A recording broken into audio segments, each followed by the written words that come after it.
Halo pemimpin muda, kembali lagi bersama aku Aji di segmen Pemimpin Level 1. Di segmen ini aku akan berusaha untuk membantu menjawab pertanyaan-pertanyaan yang sering banget muncul pada saat kita memulai pengalaman dalam memimpin.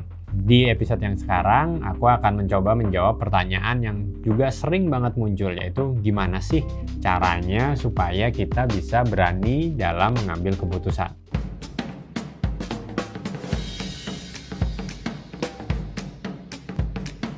Ternyata kita masih suka loh buat menunda-nunda mengambil keputusan atau tidak mengambil keputusan, atau bahkan kita lebih nyaman kalau keputusan-keputusan penting dalam kehidupan kita itu ditentukan oleh orang lain. Baik itu oleh orang tua, oleh teman, atau mungkin oleh lingkungan kita. Kalau kamu termasuk orang yang masih susah dalam mengambil keputusan, bisa jadi penyebabnya adalah hal-hal berikut ini. Misalnya, yang pertama, sejak kecil mungkin kita nggak pernah nih diberi kesempatan buat mengambil keputusan untuk diri kita sendiri. Misalnya, sesimpel hari ini kita mau pakai baju apa, semuanya ditentukan oleh orang tua kita atau pengasuh kita. Makanya jadi kita terbiasa apa-apa itu dipilihin. Jadi nggak ada tuh latihan buat kita dalam mengambil keputusan apa yang terbaik buat kita hari itu.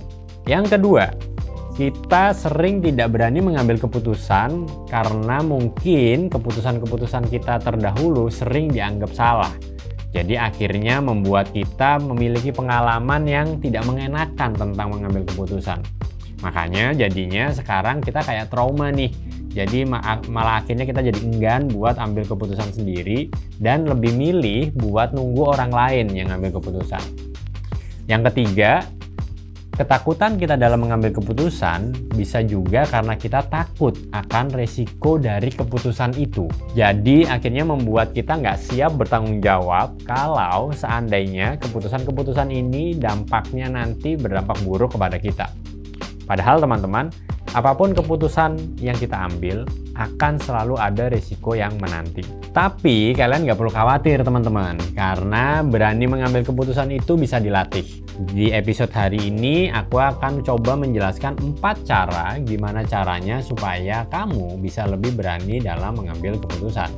Yang pertama, coba aja dulu. Seandainya gagal juga nggak apa-apa. Karena dari kegagalan ini kamu juga bisa belajar dan tahu bahwa keputusan seperti apa yang harus dibuat jika kita menemui situasi yang mirip dengan situasi saat ini. Percayalah teman-teman, keputusan apapun yang akan kita ambil nanti merupakan keputusan yang terbaik pada saat itu. Jadi coba aja dulu, karena kalau nggak dicoba, kapan lagi kita mau belajar? Kamu nggak akan bisa jadi pembuat keputusan yang ulung. Ada suatu ungkapan yang bilang kalau practice makes perfect. Nah, quote ini juga berlaku buat skill dalam keberanian mengambil keputusan. Yang kedua, ketika kamu menemui banyak pilihan, coba dianalisa satu persatu kelebihan dan kekurangannya. Coba aja kita list sebanyak-banyaknya kelebihan dan kekurangannya. Dengan begitu kita bisa lebih menilainya secara objektif. Dan akhirnya kita bisa tahu keputusan mana yang sebaiknya akan kita ambil. Yang ketiga, dan ini aku sering banget pakai pada saat aku takut dalam mengambil keputusan, yaitu milikilah mindset kalau kita sebagai manusia pasti akan mengambil keputusan yang terbaik. Ketika suatu saat nanti kita sadar kalau ternyata keputusan itu salah, bukan keputusannya yang salah, tapi kita memiliki informasi yang lebih banyak dibandingkan pada saat kita mengambil keputusan itu di masa lalu. Sehingga kita perlu mengambil keputusan baru berikutnya. Dengan memiliki mindset seperti ini, kita jadi nggak menyalahkan keputusan yang udah kita ambil sebelumnya. Biasanya teman-teman, kekhawatiran kita untuk menyalahkan keputusan masa lalu inilah yang membuat kita takut dalam mengambil keputusan. Yang keempat, kalau kamu bingung harus mulai dari mana untuk mengambil keputusan yang tepat, coba deh diingat-ingat lagi tujuan jangka panjang yang ingin kamu capai. Dengan begitu, ini bisa mengarahkan kepada hal-hal yang penting buat kamu di masa kini maupun di masa depan. Dengan begitu, akhirnya kamu juga menjadi lebih pede kepada keputusan yang akan kamu ambil. Nah, Kalau ngomongin keputusan, memang sebenarnya keputusan yang terbaik adalah keputusan yang dibuat oleh diri kita sendiri. Karena kita tahu atau sadar kenapa keputusan itu diambil oleh kita. Bukan karena hanya iya-iya aja, atau apalagi ikut-ikutan sama apa kata orang. Seperti kata Theodore Roosevelt, "In any moment of decision, the best thing you can do is the right thing. The worst thing you can do is nothing." Yang artinya teman-teman, berani bertindak dan mengambil sebuah keputusan itu jauh lebih baik daripada kita nggak ngapa-ngapain.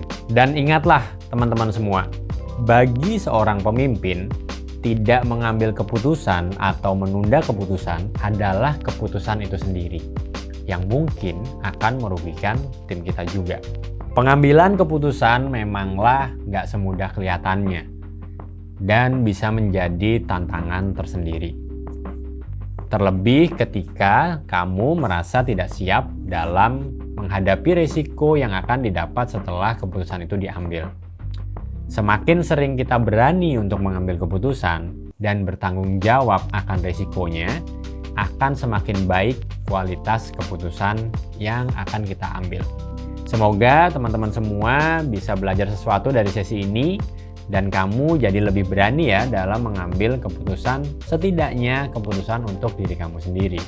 Sesuai dengan model kepemimpinan dari pemimpin.id, mengambil keputusan ini adalah bagian dari self-regulation. Bagaimana caranya kita meregulasi emosi, pikiran, dan perilaku untuk menghasilkan keputusan yang baik. Sejatinya, seorang pemimpin harus memiliki kemampuan pengambilan keputusan yang baik untuk dirinya sendiri sebelum membuat keputusan saat memimpin orang lain. Aku, Darmaji Suradika, CEO dari Pemimpin.id. Sampai ketemu di sesi selanjutnya.